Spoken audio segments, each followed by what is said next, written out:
Behold, in a cold Arctic wasteland, one man stands up against the infested scourge. This is Oberon, the Jack of Heroes, a very versatile warrior that can handle any situation with grace and simplicity. My name is Andy, and it is my pride and joy to welcome you to FrameWork, my series of Warframe builds with weapons built specifically for them, or so I'd like to say, but Oberon is a bit lacking in opportunities for Warframe weapon synergies. Now, his abilities are well-rounded, they do things in reference to each other, they're good abilities, but he has a little bit of everything. This means that the way I've built Oberon, the way I've selected weapons for Oberon, is less focused on specific synergies that only work with him than normal, and it's more focused on being a jack of all trades. Jack be clever, Jack be quick.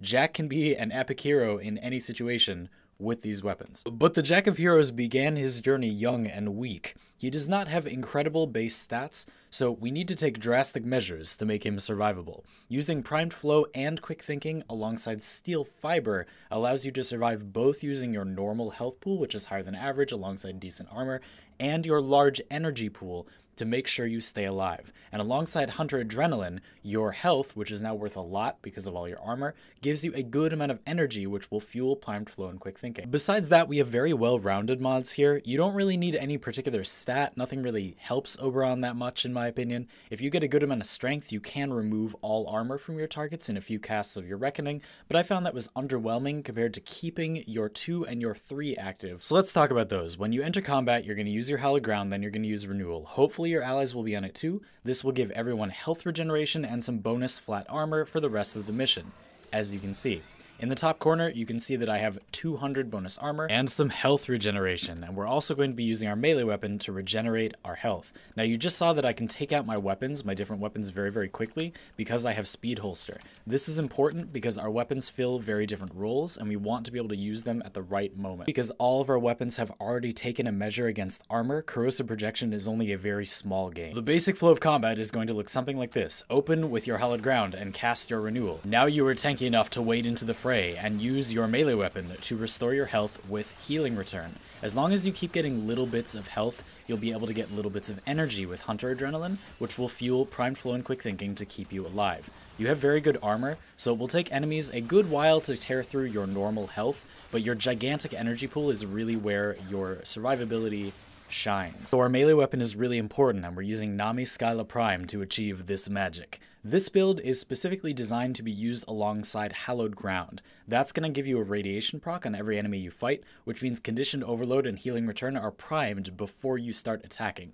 You'll get a slash proc, a viral proc, maybe a puncture proc from using your attacks, but you also already have that radiation proc to boost up those powers.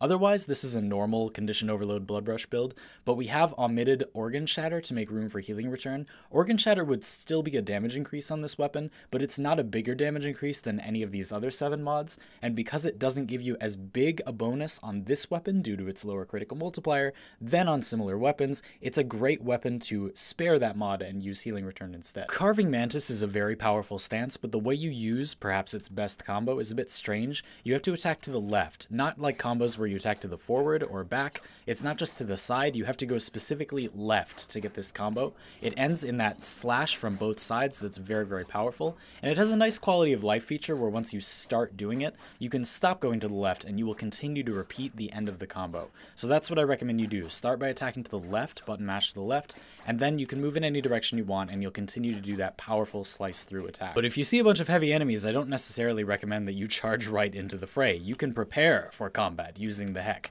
This is a special Heck build built for endgame crowd control and not for damage. Once you've cast an ability, its Nano Applicator mod will give you 100% status and allow you to fire incredible shrapnel blasts that will CC enemies and strip their armor. The Heck has a tight spread and decent damage falloff stats, so although this does do fantastic damage at close range, used as a shotgun, you're often going to want to melee in that range. That's okay. You can use this at long range for crowd control. It's not like the status effects get weaker at longer range, and that is where I recommend you use it. This is meant to suppress heavy groups of enemies using this particular build, and again, you need to cast an ability so that Nano Applicator will give you your status chance, or you're not going to have 100% before multi-shot. Make sure that you use usually Hallowed Ground before you start firing this, and then because you can weapon swap really quickly, if you need to use it, you won't waste too much time weapon swapping. We have Blast, Corrosive, and Puncture here, so you will be priming enemies for conditioned overload attacks very, very effectively. And then you'll add Slash and Viral, disgustingly excessive. Speaking of disgusting and excessive, we also have Doriga and the Artax. Doriga's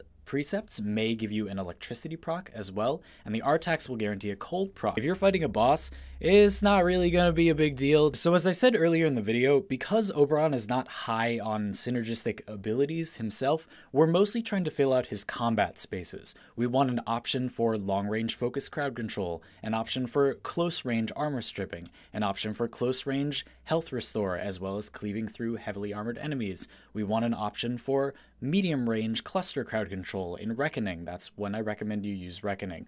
You want an option for disrupting your enemies. That's Hallowed Ground. You want an option for party support. That's Renewal. And you'll be giving your allies Phoenix Renewal as well. This is not actually very helpful for you because it procs before Quick Thinking, which means when you see Phoenix Renewal in yourself, it just means you have begun to use your Quick Thinking energy to restore your health anyway.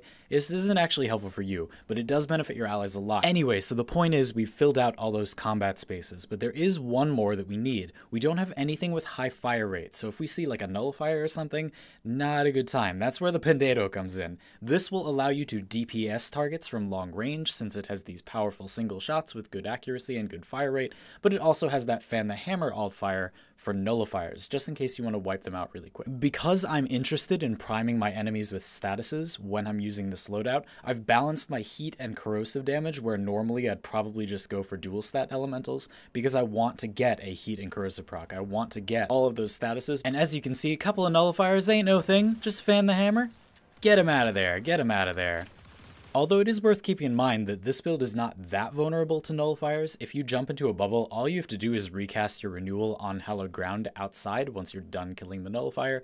It's not the end of the world. You don't lose that much tankiness. You still have Prime Coil and Quick Thinking, probably a bunch of energy stored up. Still, even on a melee focused build, it's always nice to have a ranged DPS option, and the Pandero does fill that niche pretty nicely. If you want another option for ranged attacking, consider using a more normal build for the heck instead of my janky 100% status before multi-shot with an ability cast conglomeration. You could use a more normal build like this instead, and your heck will do fantastic damage. If you enjoyed this framework build, check out others like it by looking for the film reel style thumbnail when I upload content in the future, or just by looking at my framework playlist. You may be particularly interested in my frameworks for Inaros, Valkyr, and Chroma, who are all also sort of melee range tanks with high survivability, but they use their abilities for very different things, and they desire very different kinds of weapons. So you can check those out in the description. Thank you all very much for watching. Subscribe if you had a good time, and find me elsewhere on the internet in the description. I will see you all next time.